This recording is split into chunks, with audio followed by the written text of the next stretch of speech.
दुनिया में बहुत सारे देशों के पास में आर्मी है, बहुत सारे देशों के पास में न्यूक्लियर बॉम्ब भी है, लेकिन एक ऐसी कंट्री जिसके पास में एक ऐसा वेपन है, जिस वेपन के बलबूते पर वो पूरी दुनिया की इकोनॉमी को कंट्रोल करने की ताकत रखता है, और वो वेपन है द डॉलर। एक ऐसी करेंसी जो सिर्फ अमेरिका की नहीं, बल्कि पूरी दुनिया की इकोनॉमी को कंट्रोल करने की, इन्फ्लुएंस करने की ताकत रखती है।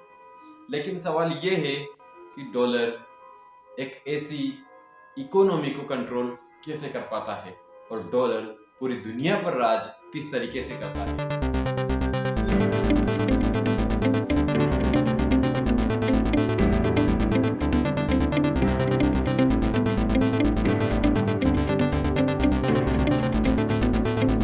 नमस्कार दोस्तों, सबसे पहले हमें मनी का बेसिक गेम और बेसिक स्ट्रक्चर समझना होगा।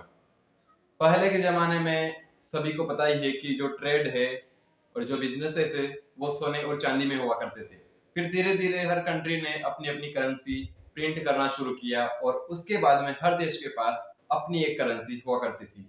लेकिन प्रॉब्लम ये थी कि पूरी दुनिया में एक ही करेंसी चलनी थी, क्योंकि इंटरनेशनल मार्केट में जो ट्रेड होता था वो हर कंट्री के हिसाब से नहीं, बल्कि पूरी दुनिया की एक ट्रस्टेड करेंसी के हिसाब से होना था।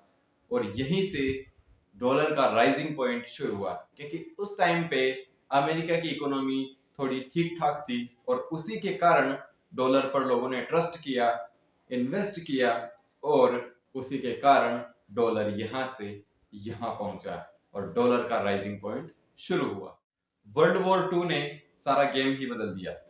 जब वर्ल्ड वॉर सेकंड हुआ, तब यूरोप बहुत ज्यादा कमजोर हो चुका था, जर्मनी टूट चुका था, और ब्रिटेन की हालत भी खराब हो चुकी थी। लेकिन अमेरिका इकोनॉमिकली सुपर पावर बनता गया, और यहीं से डॉलर की राइजिंग की शुरुआत होती है। 1944 में एक हिस्टोरिक एग्रीमेंट हुआ, और इस एग्रीमेंट में ये डिसाइड हुआ कि पूरी दुनिया का ज्यादातर ट्रेड जो है वो यूएस डॉलर में होगा।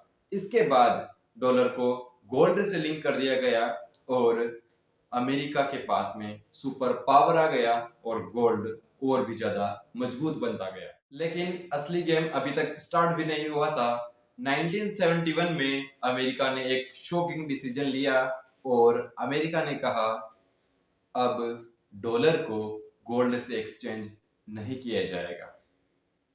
नॉर्मल लॉजिक के हिसाब से डॉलर जो है वो कोलैप्स कर जाना चाहिए था, लेकिन इसका बिल्कुल अपोजिट हुआ, और डॉलर और भी ज्यादा पावरफुल बन गया। अब रियल पेट्रो डॉलर गेम समझो। यहाँ पर अमेरिका ने एक सबसे बड़ा मास्टर स्ट्रोक खेला, और यूएस अमेरिका ने सऊदी अरेबिया के साथ में एक डील साइन करी, और उस डील में ये साइन हुआ कि आज से और अब से ऑयल जो है वो सिर्फ और सिर्फ यूएस डॉलर में बेचा जाएगा। अब सबसे बड़ी प्रॉब्लम समझो, ऑयल हर कंट्री को चाहिए, और ऑयल खरीदने के लिए डॉलर चाहिए। मतलब एक ऐसी डिमांड क्रिएट करी गई, और वो डिमांड आर्टिफिशियली नहीं बल्कि ग्लोबली नेसेसिटी बन गई, और डॉलर और भी ज्यादा पावरफुल बनता गया। अब अमेरिका का रियल गेम समझो। अमेरिका के पास एक डेंजरस पावर आ चुकी थी। अमेरिका जितनी चाहे उतनी करेंसी प्रिंट करती है, और सारी दुनिया उस करेंसी को एक्सेप्ट करती है। अमेरिका बैंकिंग सिस्टम को कंट्रोल कर सकता है, और किसी भी कंट्री की इकोनॉमी को प्रेशर में डाल सकता है। यहाँ पर अमेरिका और डॉलर धीरे धीरे पावरफुल होते गए।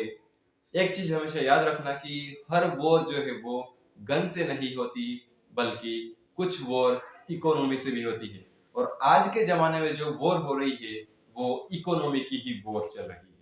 अब असली सवाल ये है कि क्या डॉलर का राज खत्म हो सकता है? हाँ, धीरे धीरे दुनिया चेंज हो रही है। रशिया, चाइना और ब्रिक्स कंट्रीज सभी डॉलर के ऊपर जो अपनी डिपेंडेंसी है उसको धीरे धीरे कम कर रहे हैं, और डॉलर का कोई अल्टरनेट ढूंढ रहे हैं कि कोई ऐसी करेंसी हो जिसमें हम ट्रेड कर सकें। और स्पेशली ज्यादा कोशिश उनकी यही हो रही है कि वो अपनी ही लैंग्वेज में ट्रेड करना चाहते हैं। और अमेरिका की जो करेंसी है उस करेंसी को वो हटाना चाहते हैं।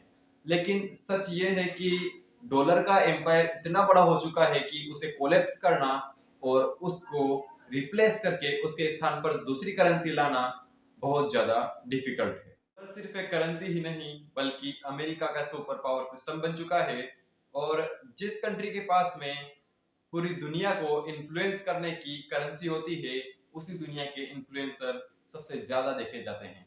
और सच ये भी है कि जिस कंट्री के पास में पूरी दुनिया को कंट्रोल करने की पावर होती है और जिस कंट्री की करेंसी के पास में पूरी दुनिया को कंट्रोल करने की पावर है, वो कंट्री ऑफिशियली सबसे ज्यादा पावर में रहने की कोशिश करेगी।